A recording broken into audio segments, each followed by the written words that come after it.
This is Smoking Out the Closet. Now, here are your hosts, Alex and Rayven Greer.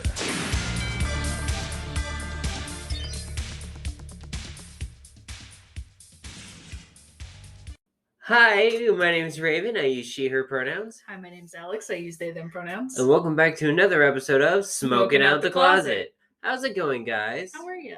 How have you been, Alex? I'm better now. The last week was kind of rough, and I recharged and took some time for myself for a bit, and we had a really fun time this weekend that helped me recharge a lot. And I know we're going to talk about it, but it was really helpful to focus on something other than anything behind me or anything in front of me with work or whatever, just a nice, pleasant little distraction. Yeah. And I distracted myself on the day that I wasn't recording, and I took some time to myself and played some Animal Crossing by myself, which really helps me feel better, and watched some videos on YouTube and just ate snacks and under snuggly blankies of stuffed animals and just nested, as Rayven calls it. I nest. Yeah, you had a mental health day. And it was great, and I love it, and I just needed that. So yeah, everybody, you should go do that too. It just helps you recharge so much. As you pointed out on the last episode, I was basically yelling. Oh yeah, you were. Gosh, soapbox warning next time, honey. Holy crap! I listened to that episode. I'm being scolded. This is like mom yelling at me as a kid. But she never really yelled. She just scolded. And you really shouldn't do this. Just don't be a fucking asshole. Yeah. So do you want to start? Let's start with our review and stick to our review this time. Yeah, let's start with a review and finish the review out and not come back to it halfway through the episode. So we are smoking on Agri Kind's Mango Kush. Oh, this is nice. It's nice. I'd give it a 4.20, 420 out of 5. 4.20. It's nice. It's got a nice floral taste, from which I was a little surprised. I mean, you were too. Yeah, I was like, this is kind of gassy on the back end at first, but then it turns into a weird, it's kind of floralish. And I think that's the Kush side of it. Yeah, it's interesting. And then there is a lot of the lemony kind of limonene similarness, to the lemon G that we taste, but not lemon. Yeah, it's more mango-y. Yeah, or limey mango. What's mango? Myrcene? Yeah. Is it myrcene? That's a mango. Yeah. Oh, babe, we didn't figure out. I need to write down the terp that makes me go, ugh. Pinene. Okay, we're talking about strains, and we need to stick with the strain review still, but that just made me think of that. I'll talk about it in a minute. But yeah, it's got a nice taste to it. I was thinking palate. But it was really good. I really liked it. It wasn't super harsh. It's a lower on the THC side, but I'm okay with that because I rolled a real fat joint today. You really did. I'm sorry if you heard me writing too. I need to make a note of that. Sometimes you can hear me writing on the podcast. Yeah, no, it's an important note for you. Yeah. How did you feel about it? I like it. It's a nice, function. I feel like whenever we took stuff to the con, I feel like this could have been a nice con going, but I don't know if you'd have to get it in some sort of something discreet like we had. Yeah, like a disposable or something. Yeah. And I still feel kind of weird talking about that too, but it's not illegal to be high in public, so I don't know why I'm being weird about it. And it helped with our anxiety. There were so many fucking people. Holy crap. But I felt like this strain could have been that strain instead of, what was I smoking on? It was that apple pie. Honey pie by Supply. Yeah, Honey by Supply. And it was the band, the drummer for the band, or was the bassist made this strain. Ooh. Oh, the bassist, Honey Pie is developed by the bassist of System of a Down. Yeah, I thought that was so cool about this strain. But yeah, it's really nice. But I sometimes kind of zone too with it. So. But yeah, with how you think that this Mango Kush would be a good one to kind of keep you alert? Yeah, it would keep me alert, kind of like the lemon G's. It keeps me alert, but it calms my mind, right? Yeah. So it's much more easy to be present. It makes me more mindful. That's what I'm going for with it. And not as anxious for the con. Yeah, and it doesn't get me zooted. If I want to be zooted, I easily could smoke a big batch of this and just kind of melt into the couch, right? Mm-hmm.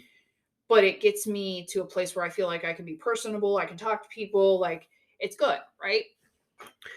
But So- this doesn't leave me hazy, if that makes sense. Yeah, what would you rate it? Probably like I don't know, like a 4, like a solid 4. Solid 4? 3.5, 4 maybe. I don't know. 3.75 to 8. Just go straight down the middle. Yeah, just directly, because it's nice.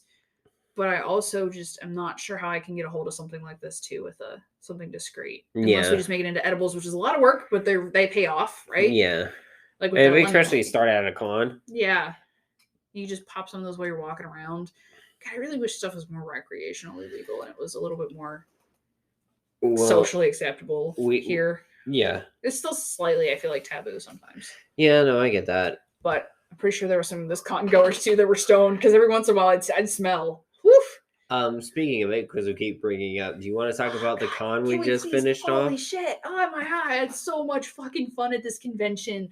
This was part of my birthday present from Rayven, and she bought us 3-day passes for fucking Steel City Con in Monroeville. I got a shirt that says the Steel fucking City Con. Yeah. Like, it is a big fucking deal, and this con was great this year. I've heard that, like, past years, like when I used to live here, it wasn't that great. It changed hands, and they actually, like, cleaned up the venues they bring in and have more, like, consistent people instead of, like, a bunch of those people who had just, like, Japanese import stuff that you see at, like, flea markets or whatever. It used to just be a lot of that, and it wasn't, like, a lot of artists and, like, actual comic book convention dwellers, I guess. That's a weird thing to say, but that's kind of where they exist at. They're in Etsy shops, right? Mm-hmm. This is what this is about. It's a pop culture event, and, like, holy shit, I had such a fun time. And, like, what do we want to talk about first? Because I have a topic kind of, I made an outline sketch for myself. Well, let's talk about some of the people we visited, and we kind of wanted to shout out. We got a whole stack of business cards about people. There's so many cool things there. So I'm going to start this with my Skittle.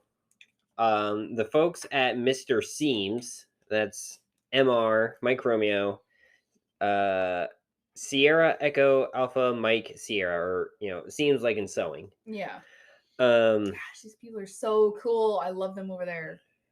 Basically, we got Joshua Snyder Hill's business card. Yeah. They make custom patches, messenger bags, stuff. They are, queer owned and operated. It's so neat how many of these people, too, just real quick aside, were queer. Yeah. This was a very queer convention. It was. Oh, I loved it. But yeah, these people, their patches are so cool. Like, we got pride patches. Yeah, they integrate pride with pop culture, which I love there was, seeing that. Pride Pokeballs, pride so cool. Disney merch they were making. There was like, I love the D, and the D was rainbow, and he was like, we're gay. If you didn't already see, and he pointed to like I love the D. Yeah, they had one thing that was called Scream Queers instead of Scream Queens. Yeah. Oh my gosh, it's so cool. But they had, you get the Freddy slash marks with the rainbows. Yeah. I might actually order that on a beanie, like the slash mark beanie I have already, because working at the dispensary. Quick aside, I know you talked about it in your solo episode. With my new job at the dispensary, I could wear a beanie. Yeah. So cool. But like they also had like a lot of custom stuff, because they said if you don't see your pride flag there, let them know and they will make it. Or you don't see something if you see something that you're looking for that you want. Like, I went to this con and unintentionally looking for my MST3K patch. For those of you who don't watch it, Mystery Science Theater 3000 patch, that is literally their logo that they put on the side of their jacket on the newer ones on Netflix, right? I've wanted that patch. I think it's so cool. I love MST3K. It's like something I can just always go to watch, kind of one of my comfort shows now, even though I haven't watched a lot of them, right? But yeah, it's like, I was looking for that, and they're like, hey, okay, give me your phone, right? What are you looking at? Okay, I used your phone to take screenshots. See what I did there? And just like send it to me, and it'll say that, you just put your shipping information in there. I had cash in my pocket. I gave him a 10 for my patch, right? And all my information and everything. And I was like, and he like guaranteed, like, I'm gonna make sure that he even checked his phone. I got your order right here. Yeah. So I'm gonna work on it when we're done with the con, right? Yeah, and he even said like he's got a TikTok too. Yeah, and I gave him my TikTok. If you want to go follow me over there, I'm non-binary_goth.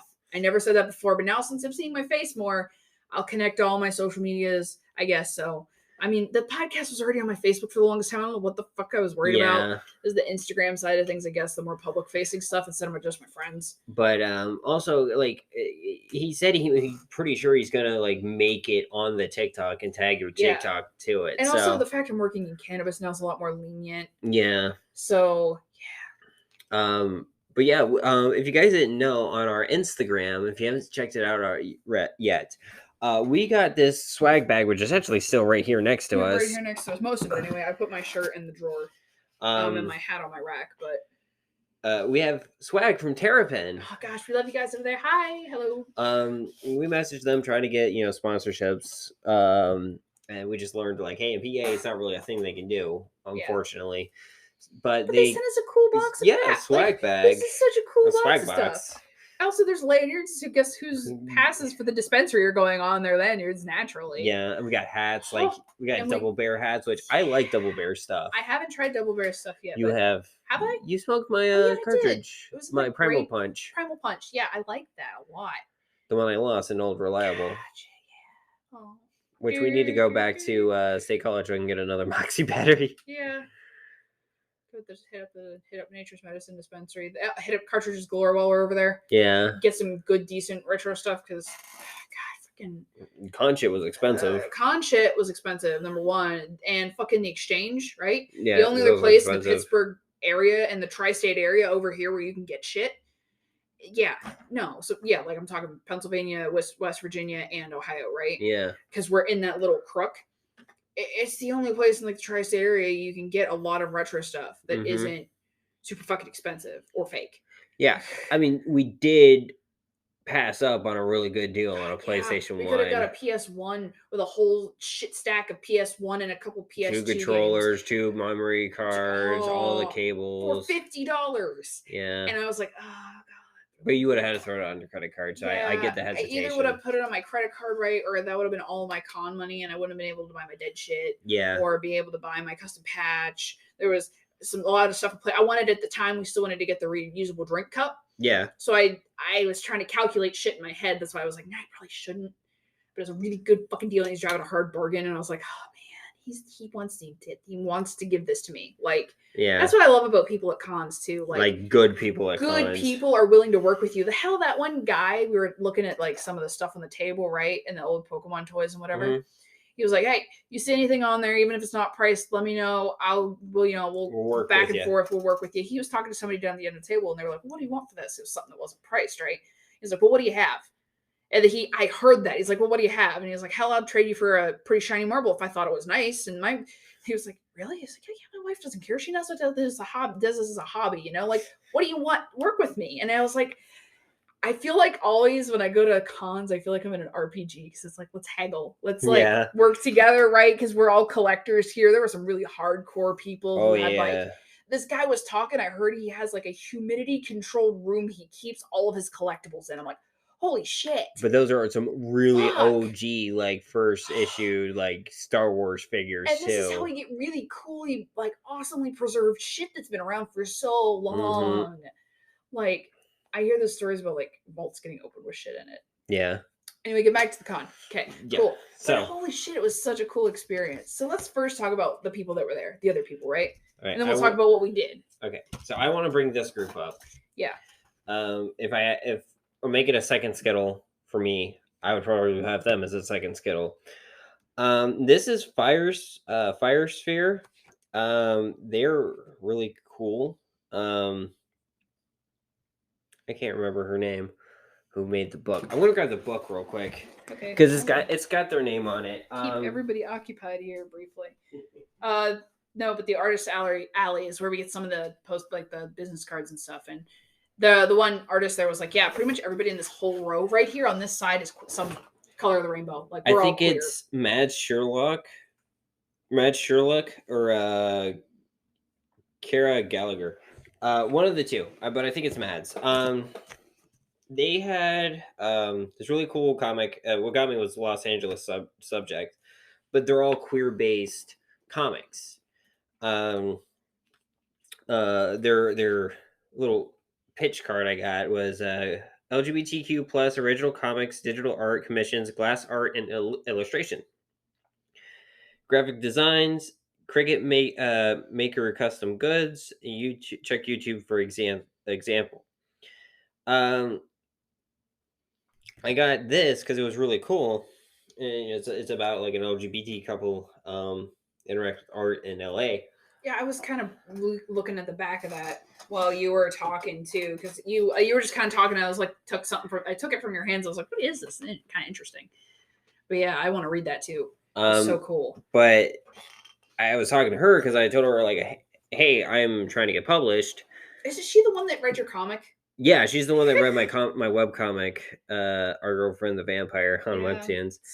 Small world feel right now. But she suggested lulu.com for me to go through, and I'm honestly, if the companies I want I'm pitching my pitch to, if I'm giving my pitch, if they don't pick it up, I'm probably going to go through with them because that's a real nice. That is a very nice comic. So it is very nice. Thank you. There was another one too that was there too. Not to intrude on your schedule, but there was somebody, I can't remember. It wasn't them. No. Oh. They were published. They were like that wolf one. Yeah, the wolf one. But yeah, they suggested Lulu, and I'm actually probably going to go through that. They're not my Skittle. Mr. Steams is my Skittle. Mm-hmm. But big shout out to them as well. Yeah, they're pretty cool. Because I greatly appreciate. You know what? Fuck it, I'll have 2 Skittles today. It's my podcast, it's our podcast. I have a Skittle too, finally this week. Yeah. That I wanted to talk about too. But that later, because we're talking about the concept first. Greatly appreciate it. So go to Firesphere, www.firesphere. Like the circle thing. .org to check out their stuff. Really cool. I highly suggest them. I mean, I've skimmed through LA Subject and the art, and it seems really cool. Really well done. Yeah. And that's another thing I love about cons is like you get a bunch of people who are small publishing, and then like if you see about like something about them later, like the one guy I remember at Steel City Con, no, not Steel City Con. Gosh, I'm getting them and Sci-Fi Valley Con mixed up. Sci-Fi Valley Con, anyway.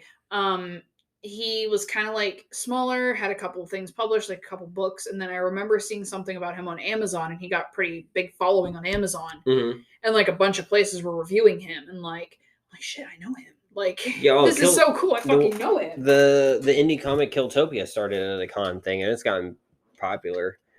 I just hit the table. Sorry. There's like cons all over the place. Not just Comic-Con, but like Comic-Con, trademark. Yeah. Not just Comic-Con, but comic conventions everywhere are starting to get traction with stuff like this. It's so cool. Mm-hmm.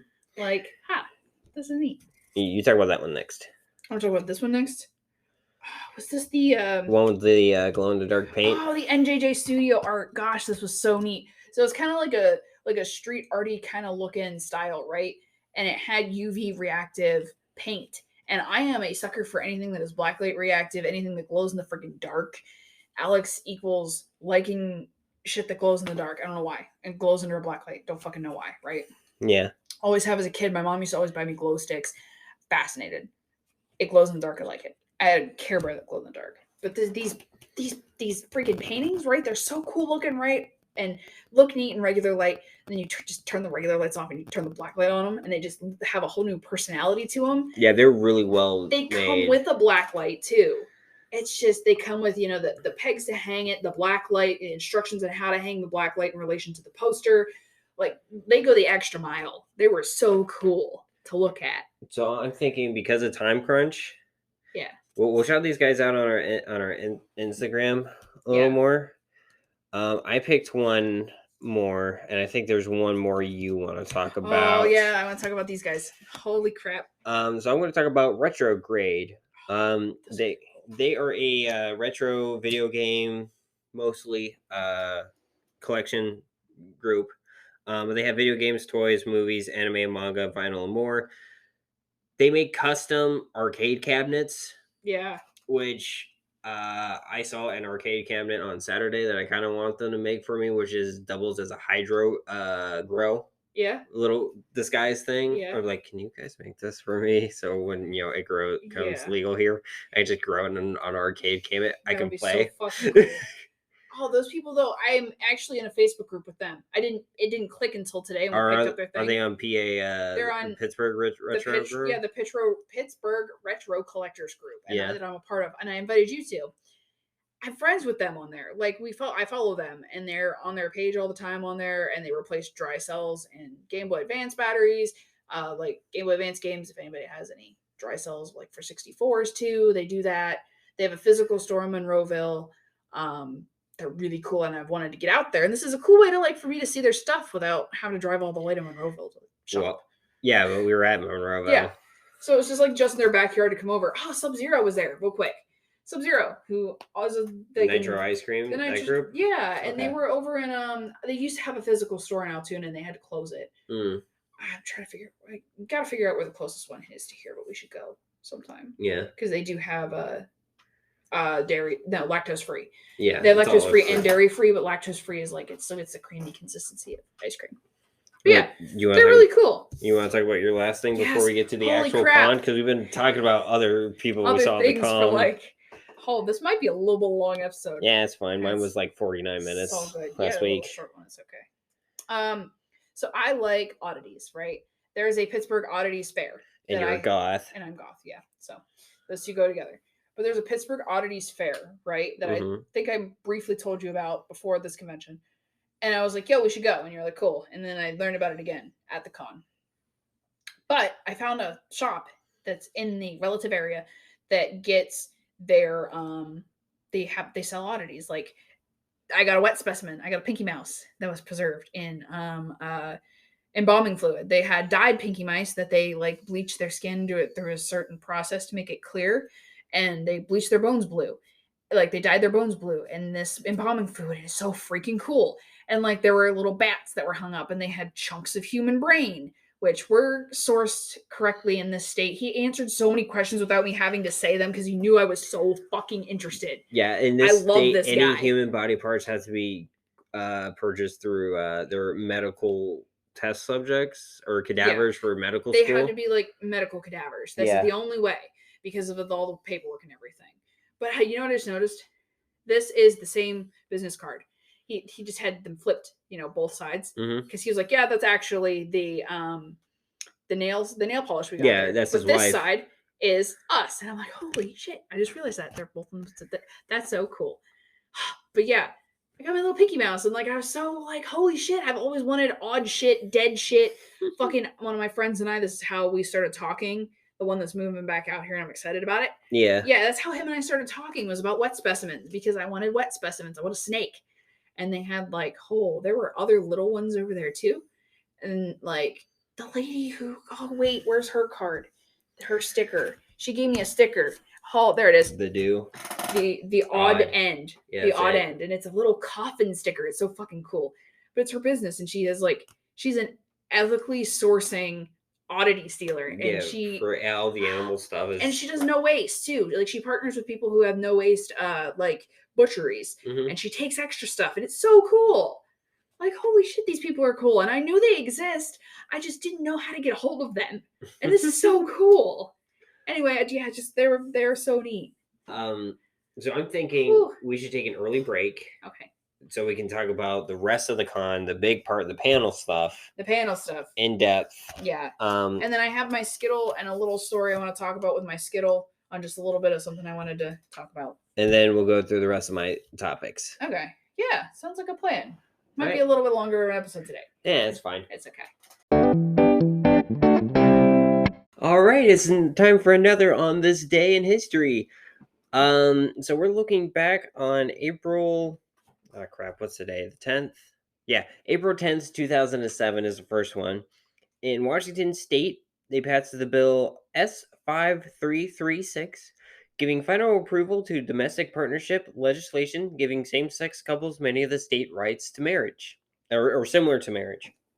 In 1970, Paul McCartney announced his first solo album and is splitting from the quintessential stoner band, the Beatles. And just a little tidbit that Alex wanted me to make sure that we had in this episode. In 1916, the RMS Titanic set sail from Southampton, England. A little bit faster on this episode than the others, just kind of like short little tidbits. Couldn't find anything really long. I'm going to try making these cannabis and LGBT related as much as I can. It's easier to find LGBT stuff posted online than it is cannabis, so I'm just going to find stuff that is cannabis related as best as I can. And hope that works. But this been your little break interlude of On This Day in History.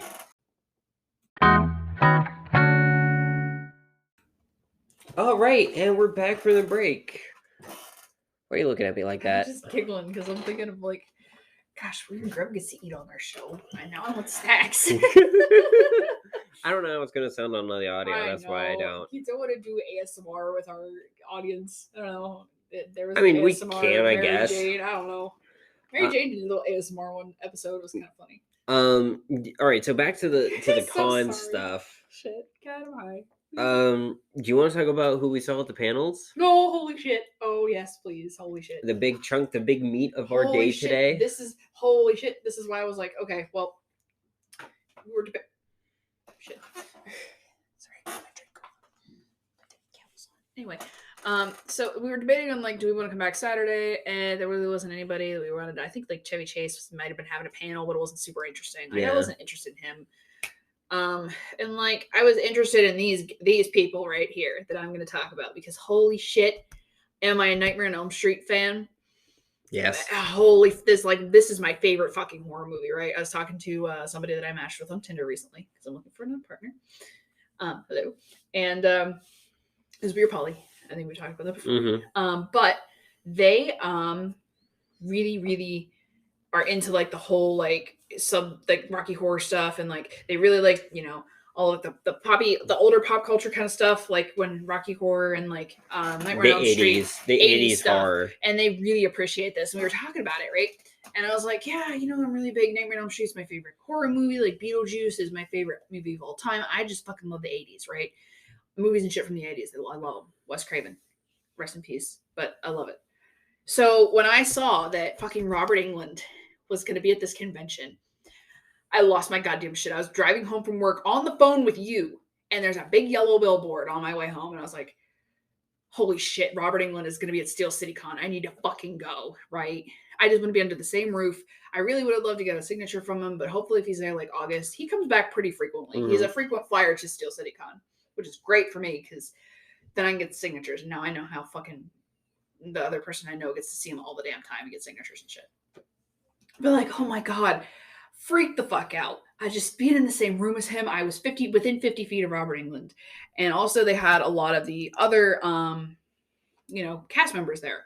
And I had to explain to you who a couple of them were, because I later found out today that you've only watched the first Nightmare on Elm Street. We got to fix.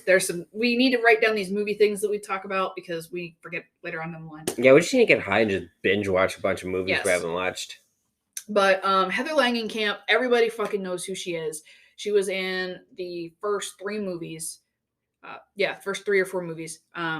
She's Nancy. Mm-hmm. She is, iconic at this point. You know who she is. And then Amanda Wyss, she's Tina. I hope I'm pronouncing your last name right, please. It sounds like it from what she corrected the guy earlier. Yeah. Also, I would like to say that Heather is also a big driving force behind the American Horror Story show. Yeah, and I really, really, really have wanted to watch it, and now I really want to watch it again because then I remember why I wanted to watch it in the first place, because I'm obsessed with Nightmare on Elm Street, right? I always have been. I watched that movie first when I was 13 years old. I have probably watched it over 120 times at this point. I used to fall asleep watching it on rotation. I just go through 1 through 4 because I really wasn't interested in like the Freddy vs. Jason really much. Mm-hmm. I'd never watched the new Nightmare. Heard it sucked. I hate it. Well, I did watch Freddy vs. Jason. Yeah. But anyway, Amanda was Tina. And then Tina was Tina's Nancy's friend. Tina was one of the first ones that gets killed. Yeah. And then Brooke Bundy, she was Elaine, who was Christine's mom. And then the Tuesday night, she plays Kristen, who Kristen was the one who has the most iconic killing scene of all. I showed you the clip. Mm-hmm. Even though you haven't seen it, it's in the Dream Warriors movie. That's number 4. And Oh my goodness. She gets her head put through a TV set, and Freddy says one of his most iconic lines ever. It's prime time, bitch. Welcome to prime time, bitch. And like she's hanging out there, like body, like they're in like the the ceiling mount TVs back in the day in the hospitals, which they still have them there in like the mental wards and stuff. But yeah, it's like shit. She's hanging out there like the girl from The Ring, and it's just the best killing ever in one of the not so strong movies in the series, and you can tell that everybody who's in the cast knows about it. And like, would you excuse me, Phineas? And like, everybody who's a fan in that room knows that there aren't some really strong movies, but like, holy shit, they were just so awesome. They fed off their energy, like each other fed off their own energy. And like Robert, you could tell he lives for this shit, right? He lives to be around his fans still, because he doesn't do a whole hell of a lot anymore. Getting old. Yeah, he's retired. Yeah, he goes and does cons up until, what did I say? Like, what was it, 5 years ago? He wore was the going in makeup. full Freddy makeup. And like, oh God, just listening to him talk about how he, prepared himself to get into Freddy. Like, how did he do Freddy? Because Freddy was such malicious, like, spiteful character, right? And Robert's not that kind of guy. So it's like, well, these fucking beautiful people here didn't have to come in Heather Langenkamp 5 o'clock in the morning. How Heather Langenkamp and Johnny Depp are on fucking like mailman time, right? They roll up at 11 o'clock. They don't need fucking makeup. They're gorgeous. They're fucking sexy. Drop dead gorgeous, right? He's like, I'm sitting in this fucking chair getting stabbed with a paintbrush from 3 o'clock in the fucking morning. And I'm irritated and I'm spiteful and I'm envious. And I just funnel that into Freddy because that's why he killed. He killed kids because he was envious of them because he was getting old. He was an old fuck. I'm like, man, Robert Englund was old in that movie. Like, shit, he's getting up there in age. But after they called it the nightmare panel, right? After that, we stayed in our seats. We could have shuffled around. I really didn't want to.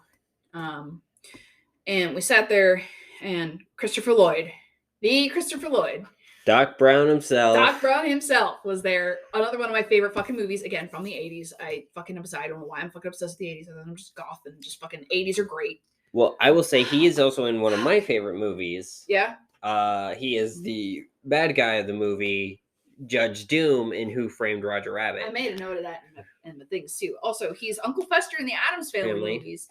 And I fucking love him. I love all the Back to the Future movies. He's Mr. Plum and Clue. Yeah, he's Mr. Plum and Clue, which I love that movie too. Holy shit, do I love that movie. But yeah, like, and I kind of, my heart kind of went out for him for a bit because I was like, he's getting fucking old. Yeah. You can tell he's getting fucking old. He still tries to do this. He still tries to enjoy it. He still tries to connect with people. And he does. He was a sweetheart. He's a sweetie. Like they asked if he wanted to sit down. He just goes, nope, walking across the stage and giving you all my focus. Yeah, you asked me a question and I am going to answer it. I'm going to talk to that person who asked me a question. Like, touch my heart, Like, I didn't get to ask him a question because I was just like, I tried. You tried. I held your arm up for you. And like, because I wanted to ask him about Who Framed Roger Rabbit. And like, oh man, but you could tell he's getting. Yeah, because like he can't even remember the name of the book he's reading right now. Yeah, and like there was some girls talking in the bathroom when I came out, and just the freaking family bathroom was full. Yeah. My one complaint: more family bathrooms, please. More gender-neutral bathrooms, because there were a lot of us queer folk and non-gender conforming folk there. Yeah, you met a couple of Nana Bananas. Yeah, there's oh my gosh, my friend the Nana Bananas with the pins, and they were so adorable. And holy shit, they had all the pride shit on, and they were holy crap, they were cool. But yeah, like Christopher Lloyd, he's such a sweet man. But these women were talking about like, yeah, we heard he's kind of a dick. Like he just kind of pushes off people. Like why? I don't know who started that rumor in like the fandom, but he's a fucking sweetheart. Holy shit. And like, he kind of, I don't know, I kind of did idolize him. Like he was talking about like people idolize Doc Brown. People like went on to be physicists and like engineers and doctors because of it. Yeah. You could tell he was starting to, hell, I was starting to tear up when he was talking about it. Like shit, tearing up now. But he's so sweet. Like he's such a sweet guy. Holy shit, he's cool. And like, I always liked him as Uncle Fester. He's awesome, they're really funny. Like shit, man, that was so cool. Like it was such a great day. I was today and Friday when we just went around and just walk around and got all these business cards and talked to so many fucking cool people. Right. And bought some cool shit and like just enjoyed ourselves. Like, holy crap, it was so much fun. Thank you so much, baby. You're welcome. So much fun. You can go to all of our Instagrams, all the Instagrams and all the things. Yeah, we got plastered everywhere. Everywhere. Dropping breadcrumbs, was that his TikTok name? I leave breadcrumbs. I leave was breadcrumbs. Mr. Steam's TikTok. Something about breadcrumbs. I leave breadcrumbs when he does. I gave him my TikTok name, so non-binary goth. Whenever he tags me in it, you guys will see it if you're over there. Oh, yeah, I'm making my patch. I should also plug our TikTok because we do have a TikTok. I also want to talk about my Skittle too. Yeah, go ahead.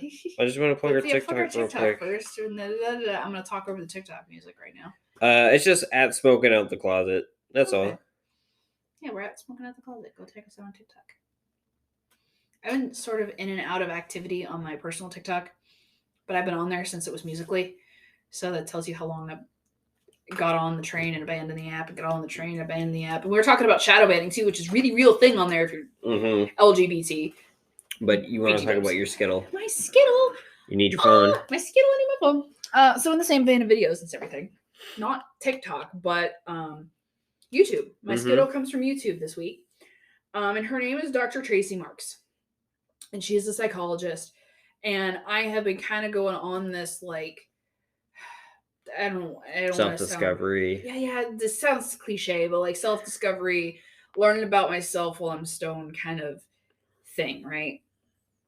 And I like to watch YouTube when I'm stoned, like whether it be like mindless ASMR fucking videos or shit going through shredders or some deep shit like the info channel. I like them. Those guys are like the SciShow. I love the SciShow guys over there. But no, Dr. Tracy Marks, she came up from my suggestions. Never saw her videos before, but she, the video I watched that caught my attention when I was high was why mind wandering is bad for you. Why why it's bad. I was like stoned. I made a note to make sure that I told myself I was stoned off my ass, mind you, when I found this video. And I'm starting this trip of self-discovery, right? And her video is how you fix it. How do you fix mind wandering? Because everybody does it. And it's worse when you're high. It's worse when you're high. And it's bad. Like she was talking about how people had been surveyed, right? How many, I couldn't remember the exact numbers, but when people are surveyed about how do you feel when you are sitting idle and your mind is wandering, right? Where does it go? Most of the times it goes to recent past, so the past couple weeks or two, or future worries, like the next day or two, right? And that's a lot of my problem too. That's why I'm like, oh, shit, I don't want to go to work. I'm sitting here fucking ruminating about this, right? I'm thinking about tomorrow morning at work and I really don't want to fucking go. I'm thinking about the last time I talked to, I worked with my boss, or the last time that like I worked with this person, or the last time this customer came in that was rude to me.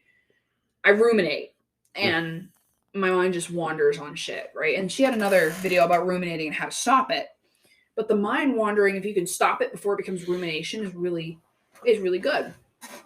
And this leans into why people have been using psychedelics and microdosing psychedelics to help with mental health. And why I feel like, at least in a personal experience, marijuana works the same sort of way. And why it's prescribed for anxiety and why it's prescribed for depression. Because, and this is the first person I ever heard say anything like this. I'm like, I just kind of was like, I smoke pot, I feel better, I'm not anxious, it works, I'm not going to fucking question it, right? Now I'm curious as to why. It's not like I'm questioning, I'm curious. You want to understand what's working it. And helping. And Dr. Tracy Marks, if you somehow come across this, you answered my question without me asking. And I didn't go searching for it, it found me, right? Like all good things should, they just find you. Like you. Hi. Sap alert. But yeah, it just kind of found me. And like, it makes you, part of the video was about psychedelics and how they work and altering is what they call the default state of consciousness. So what you think about when you're just sitting still, right? Psychedelics alter that default state of consciousness. And I feel like so does pot, but pot's more short term, right?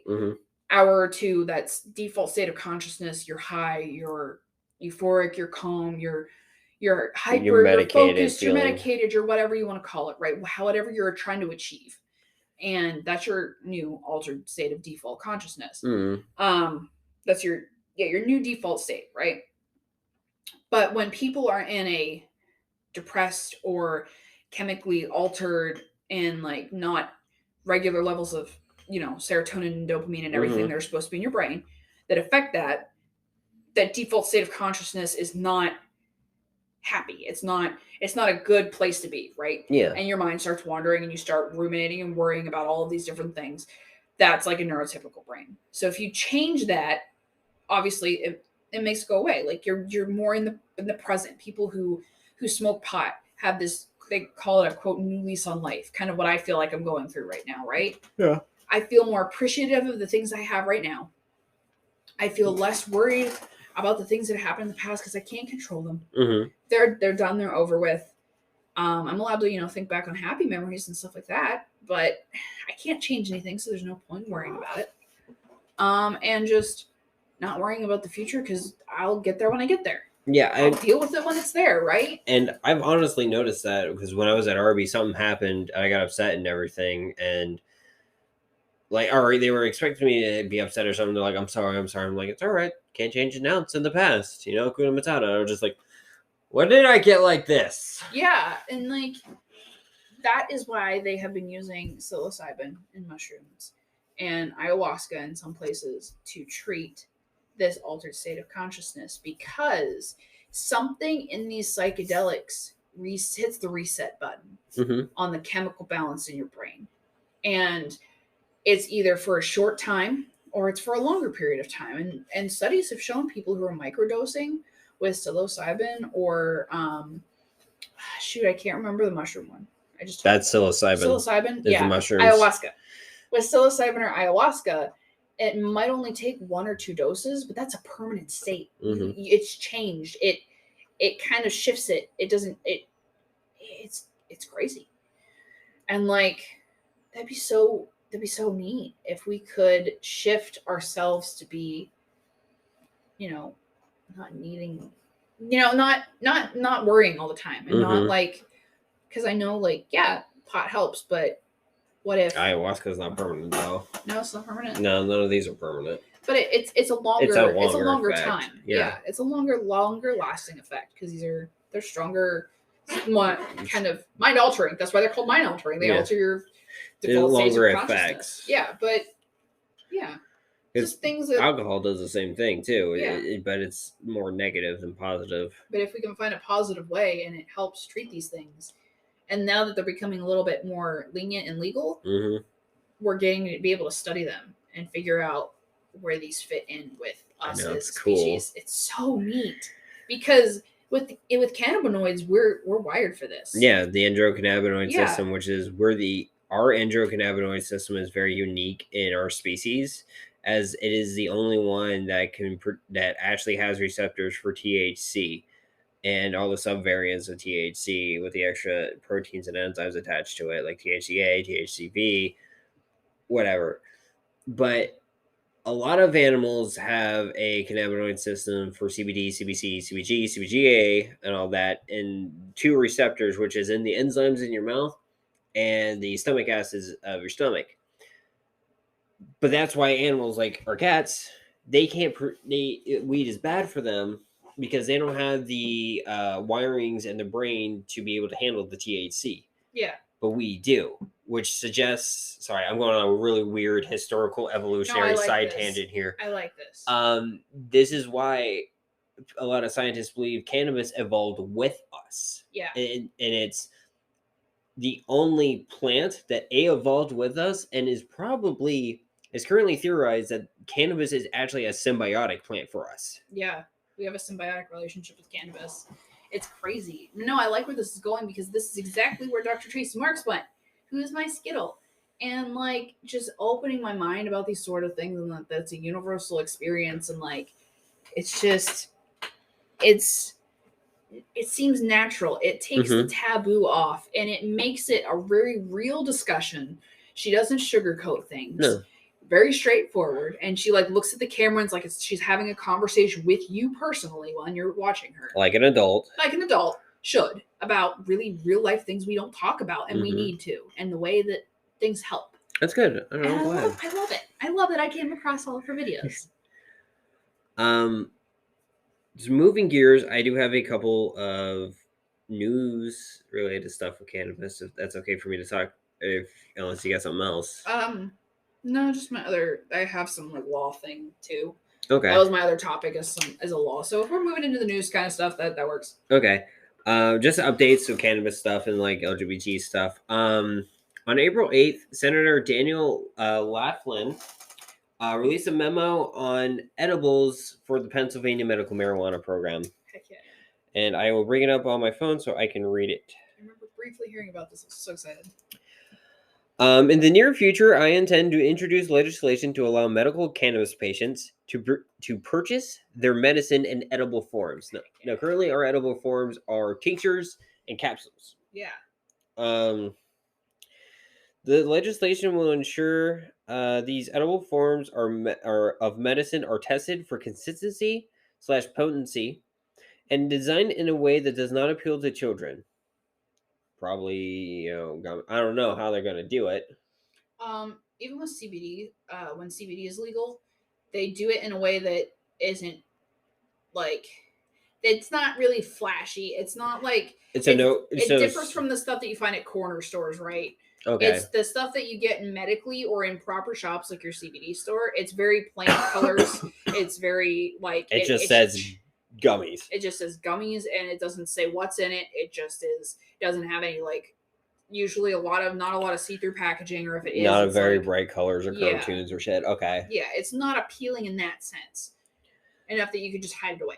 True, but I feel like kids are gonna see the gummies, like that one kid that got really sick from eating their grandmother's edible Snicker. Yeah. That they were like, "Oh, it's just a Snicker." So yeah. I'm wondering how they're gonna get around the Republican side of Pennsylvania here with that. Yeah. Additionally, legislation will require strict regulations on the packaging of edible forms to prevent children and any other unauthorized persons from accidental use. Mhm.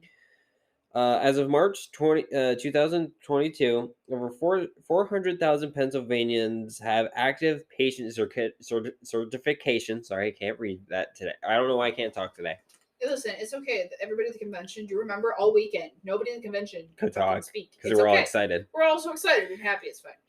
Patient certification to use medical marijuana. Tens of thousands of these patients use these medicines to treat a medical condition that require gradual relief over an extended period of time, such as mom with fibromyalgia. Mm-hmm. Consuming medical cannabis orally is among the best way to achieve this time release effect in these patients' needs. Mm-hmm. Under current laws, patients may purchase their medications in 6 form: pills, oils, topicals, dry leaf, which may be vaporized only but not smoked, tinctures, and liquids. Growers / processors are currently prohibited from producing medicine in the form of food products, and licensed dispensaries are prohibited from selling such products.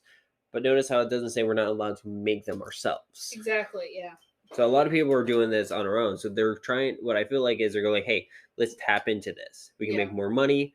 And, people don't have to worry about not making their dosage right. And also, it's a lot less labor intensive for the people who are medicating. Because if you do have like a chronic pain condition, you might not be able to stand to make it that long. Exactly. And the fact that you can actually, you don't have to worry about the dosage. They'll have it exactly down to a T of this gummy is this milligram for this amount. This is how many doses. Bon appetit, how they dose the food and stuff. I've been so jealous because there are people on the r/tree subreddit who have dosed cannabis, have like medicated coffee. I'm like, holy shit. It goes into this a little bit too. Currently, patients can attempt to mix a medical marijuana product into an edible form at home to produce an ingestible medicine. Patients do so by making cookies, brownies, and other foods at home, which they can store in Tupperware containers and Ziploc bags to consume later. Incorporating medical cannabis into food is very complex. Many patients struggle to evenly disperse the medical cannabis's active ingredients like THC throughout the food in a way that will be uniform in their THC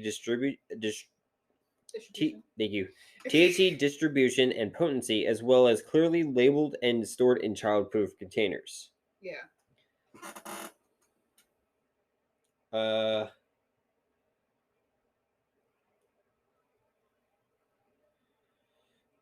Doing so with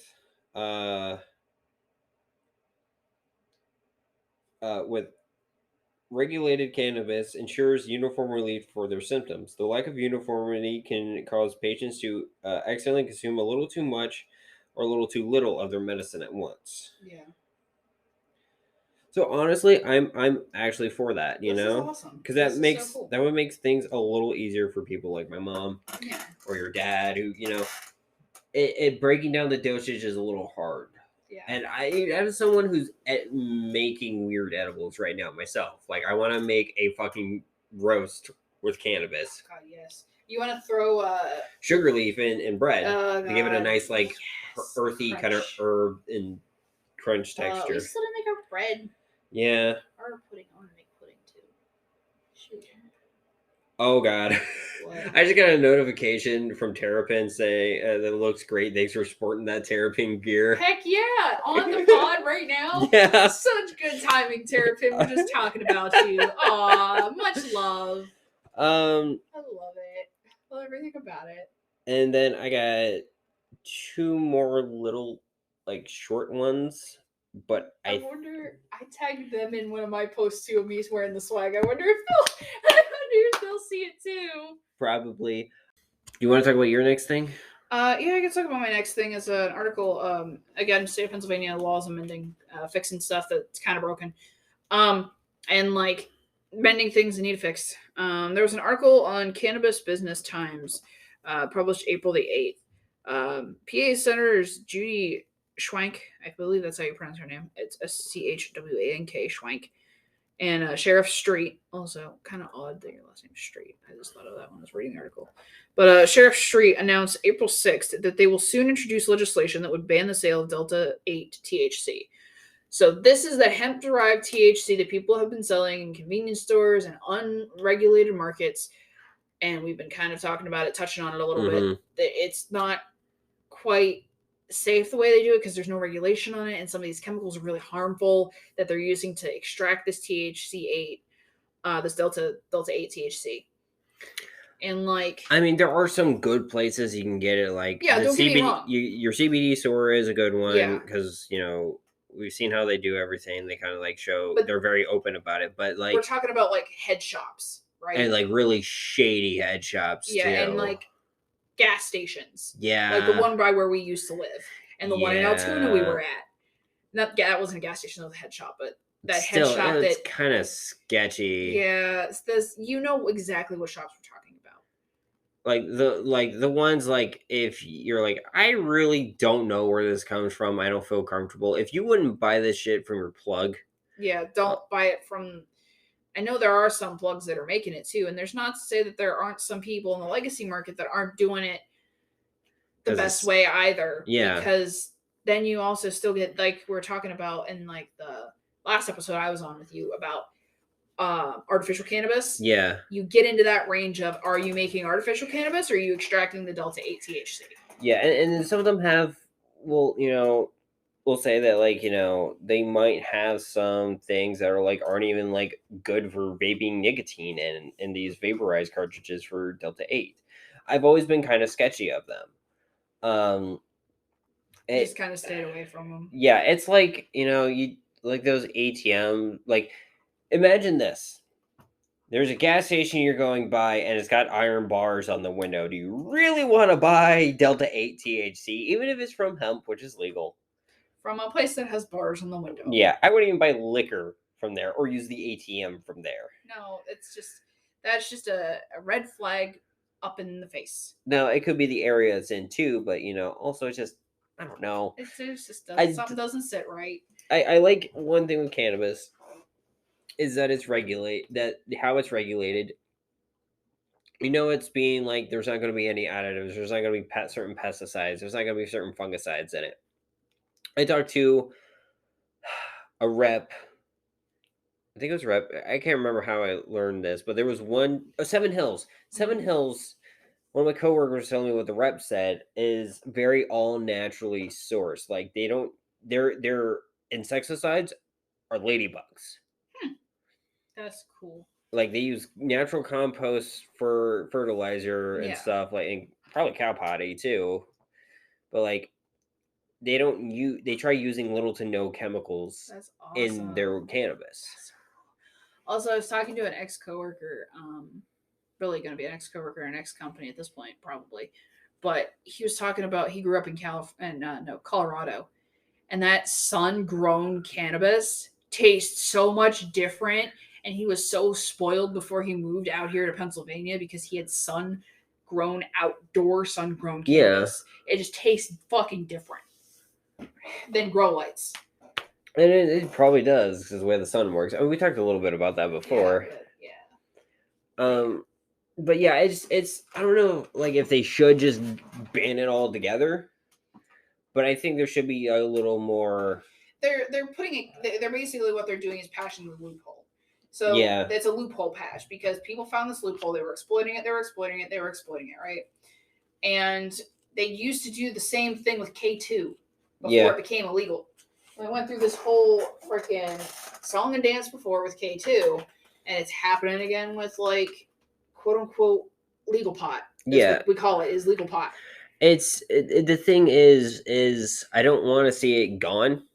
No, I don't want to see it gone either, but I feel like I'm hoping, this is what I'm inferring, is it's going to be more regulated. This is going to make sure that it can be regulated and not just anybody selling it. Yeah, because there's always the thing is people are going to do, especially corporations, which I don't trust them. No.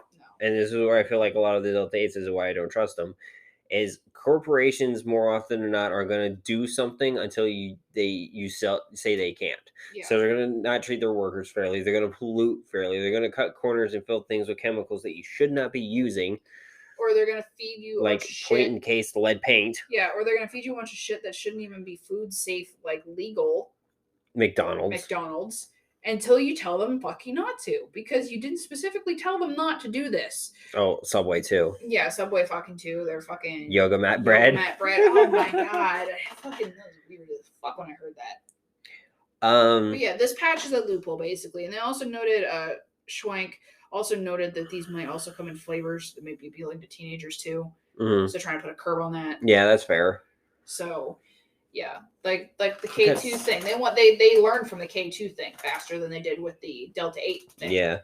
So, I mean, to be fair though, kids, and I know some of y'all are probably, minors or something, you shouldn't be listening to the show, but if there are minors, parents throw this on while they're doing choring or whatever, I don't care.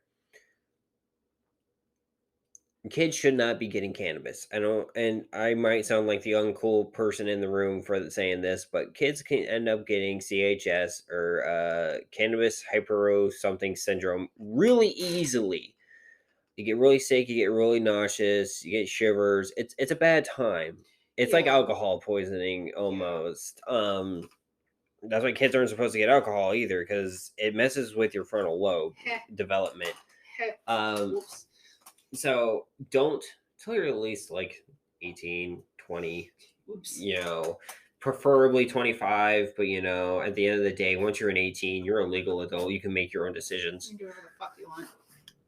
Ruin your own life. Now, can it help kids with seizures? Yes. Absolutely. Do I think that they should be able to get that? Yes. Low THC dosage, though. Yeah. Low THC dosage. And they've even seen that, like, the CBD is what helps a lot. And there are some seizures that don't respond to only CBD medications. Yeah, so they do add THC. But like, don't just, if it's not for medicine, don't do it. Yeah. Because you're gonna get sick. And I did so much stupid shit as a kid that we all do. I fucking didn't do. That's why I'm sounding like the uncool kid in or uncool mom in the room kind of thing. Just don't. Moving on, if that's okay. Yeah, that's all I had. Okay. I want to talk about a little something that's proposed in Pennsylvania. Yeah. A proposed bill, SB, as in Sierra Bravo, 1167, is planned to expand marijuana-related businesses' access to financial institutions. Heck yeah, I saw this the other day. That's so cool. So I'm going to read the article from North Central PA. While medical marijuana is legal in Pennsylvania and there is an ongoing push to legalize recreational use, Federal prohibition makes banks and insurance companies hesitant to do business with marijuana companies. The risk of following state law but violating federal law complicates efforts to redirect the black market drug sales into legal and regulated channels. A proposed bill, SB 1167, won't change federal law, but it will expand marijuana-related businesses' access to financial institutions. The legislation would explicitly authorize financial institutions and insurers to provide service to cannabis-related businesses. It is companion legislation to proposed federal legislation to ensure working with medical marijuana businesses will not make other businesses criminally liable. Yeah, because in the federal level, and I feel like we've talked about this before. Yeah, the reason why FDICs don't like us is because you are a criminal by proxy, because federally it's still illegal. So that makes you a criminal by proxy, and they can nail down on you. It's harder for us. Because it's essentially, there is a legal term for it. I'm drawing a blank on it. An accessory. Yeah. I knew it started with an A. I was going to get there. It's on the tip of my tongue. Right? The Safe Banking Act extends the provision of financial and insurance services to state legal cannabis businesses by granting safe harbor from adverse regulatory and legal action. Senator John DeSanto, Republican Dolphin and Perry, and Sheriff Street, Democrat of Philadelphia, said in the legislation memo. If passed, it could expand access to medical marijuana. We moved forward with an important step in dismantling another cornerstone of cannabis prohibition by laying the groundwork for cannabis patients to utilize insurance to get their medicine. Heck yes. Street said in a press release. For too long, low-income patients in need of cannabis-based medicine have had their access limited due to the ability to pay out of pocket. This is so cool. No. And I'm not going to continue reading the article. If you want to read more, it's on North Central PA. The thing I think is very important too is we're also lowering the prices. I don't know if you noticed this. Yeah, it's been getting significantly lower. Like when last time I went in, I got how much did I get? Like 200. That was those discounts and everything too. 7/8. There was a discount going. It was 25% off. No, 20% off of everything. 30% off. There was a 30% off sale. 30% off sale, and everything was kind of really cheap. And I was like, cool. Holy shit, I got so much money. But even on just a regular day going in, I spend less than I think I'm going to. Yeah, because like 3/8. The Department of Health and the Cannabis Board, or whatever it's called in the state, I can't remember, is actually pushing to lower the states so people who are lower income that have SSDI, who use food stamps, can get access to cannabis. Shit, I can't remember who I was talking to about this. How it was so fucking expensive. Maybe it was one of the regular I was telling you about. I think it might have been him. It was like, we were talking about how, I got a job in cannabis. And he's like, isn't it kind of expensive? Like, isn't that why they can pay you guys well? I was like, yeah, but also you got to think, the wholesale price of cannabis has been going down within the last couple years. It's been progressively going down. It's cheaper wholesale now, but the sell prices remain the same and sometimes even increased. So we need to address the elephant in the room of what's going on here. And but we have Pennsylvania has some of the most some of the most strict laws around it, and Texas is worse. Texas is worse. You can only get it in tincture and capsules. Oh fuck. Well, they have some of the most We do have a lot of strict laws, but they make sense. They are more strict. Okay, Pennsylvania is more strict, but they're some states progressively more expensive. Yeah, we're third in the most expensive. That's not a list you want to be on. You want to take a real big gander on what's the most expensive state for cannabis? That's the one where they tax the fuck out of it. Yeah. Shit, tell me. It's Ohio. Fuck you guys. As the Pennsylvanian in the room, Alex hates Ohio. Fuck Ohio and fuck Maryland. As a Virginian in the room, I can agree with the Maryland. I love how Virginians and Pennsylvanians both just fuck Maryland. Yeah. But no, fuck you, Ohio. Okay, so we're going to add on kind of a bummer. I'm going to end on a bummer. God, is it this shit? Yep. God, this fucking shit. So Fox News correspondent Ingram Engel now has basically a hotline or an email for outing queer educators, queer kids, and allies in the education field. A lot of it is, hey, we kind of want to teach queer kids who they are and kind of give them the space to be who they are and kind of everything and figure out. So, we're going to teach them more, we're going to not really like shove it down their throat, but just have like representation available for them, Yeah. So I'm going to play the 1 minute and 9 second clip that is on Fox News's Twitter. And then we're going to talk about it a little bit at the end of the episode, if that is okay. I hate this fucking woman. Can I just say right off the bat, I fucking hate you. I remember watching you and my aunt, because my aunt watched Fox News the fucking time. I hate you. I can't believe you're still on Fox News. Fuck, you get annoying stories and your voice drives me nuts. Okay? Not as much as Glenn Beck does, but still, that's a different fucking I'm sorry this is a bummer, but this is like one of those important, like, we're calling shit out bummers. Shit, yeah, okay. Ready? Marinating our kids in lessons on gender inclusivity and sexual expression, it's not going to help them succeed in this ever-competitive world we live in. And it goes without saying that everyone, and I mean everyone, should feel safe in school. Bullying should never be tolerated. But the bullies today are often those who refuse to respect parental boundaries, those who seek to destroy a kid's innocence in the name of tolerance. Parents we've spoken with have had enough, and they're mobilizing. And to help them, we have created the Ingram Engel Parent Portal. It's a place for you to share what your children are seeing and hearing in the classroom. We'll hear the good and the not so good. Email us at ingramengel@fox.com. Send us examples of some of the lessons that your kids are. So I cut it off a little bit before, the examples and everything. And I hope that sounded loud enough. I don't figure it out in post.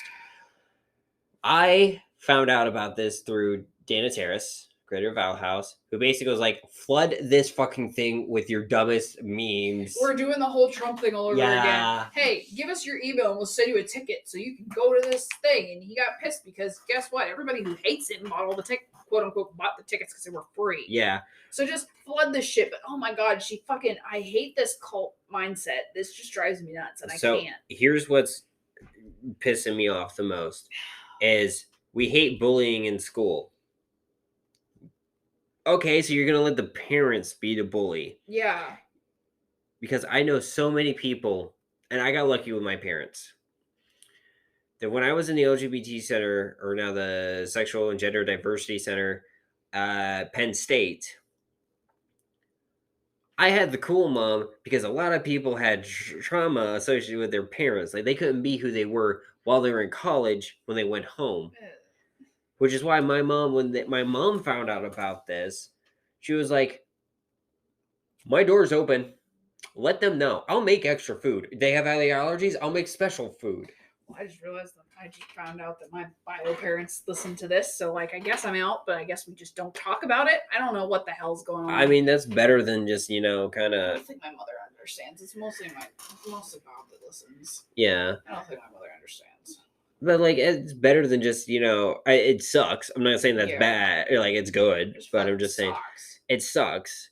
But, at least they're not, threatening to take you to Bible camp or, conversion therapy or I do remember having that conversation. My parents at the time found out I was bisexual. Oh, yeah, that's right. And you're going to hell and this, that, and the next. I'm like, well, if you listen to the podcast, now you know where I stand on that.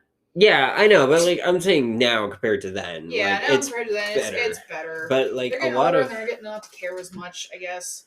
But some people, their parents are still they're waiting until they're done with school because their parents are paying for it, and if their parents found out, there's the funding.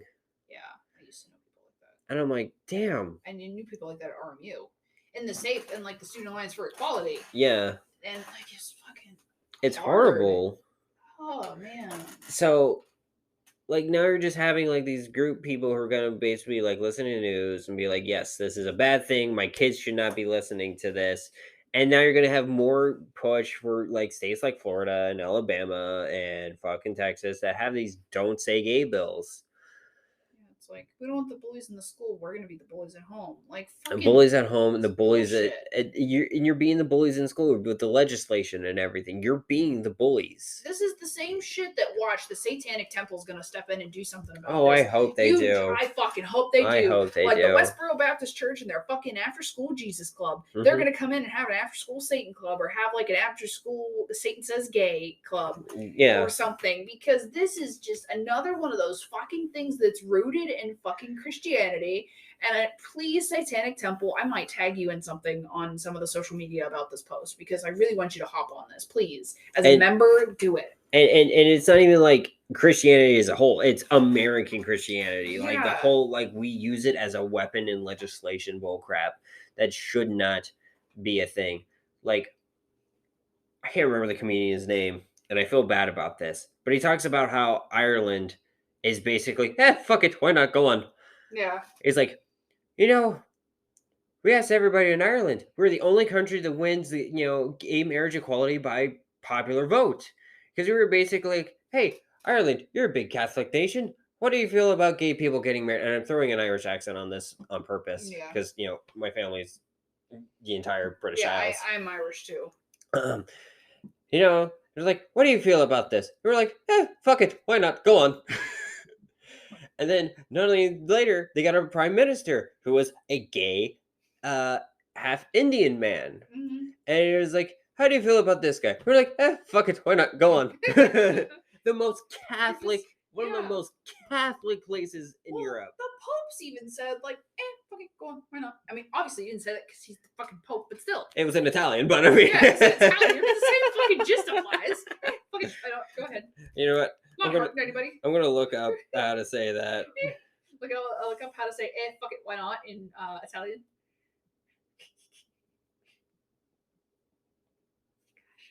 Gosh. Rayven typing noises. Rayven's typing. Echazo precino. Yeah. That's what he said. Oh. Echazo precino. Fuck it, why not? Fuck it, why not?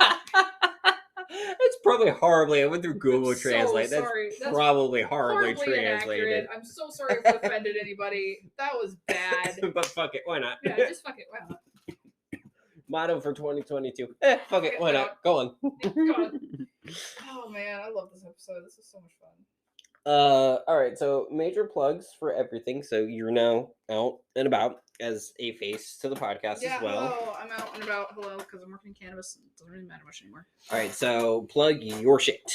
Oh, should I plug my actual personal Instagram too? Do you want to? Fuck it, why not?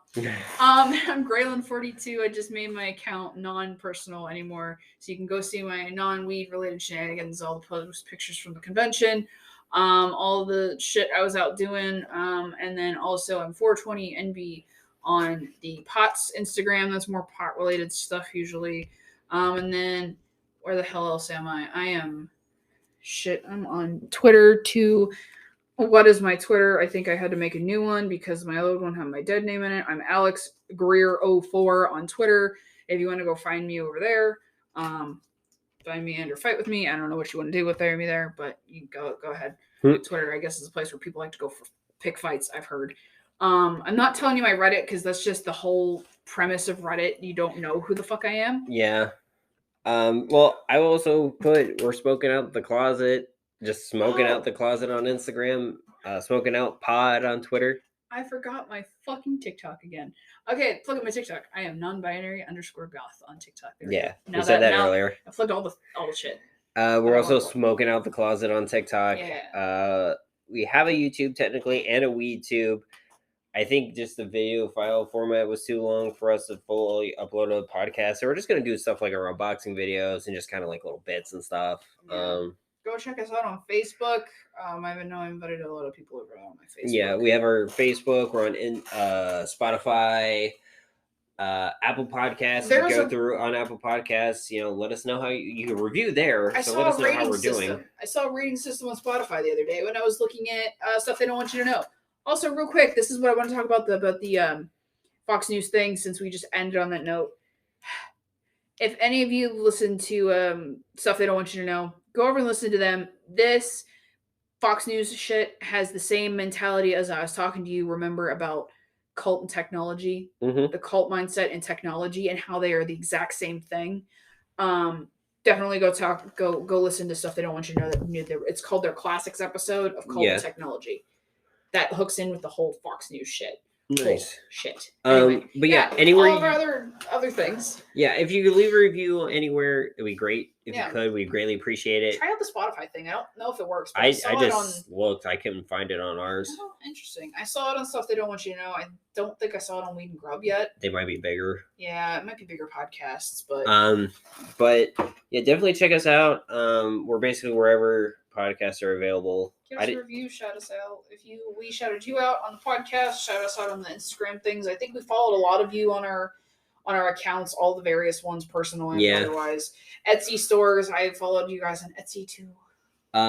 Definitely want to kind of end on the one thing is just basically, if you guys want to be a Skittle, the biggest thing to do that is just kind of interact with us one way or another, online or in person. A lot of the times we'll find Skittles outside on our own, just kind of people we saw.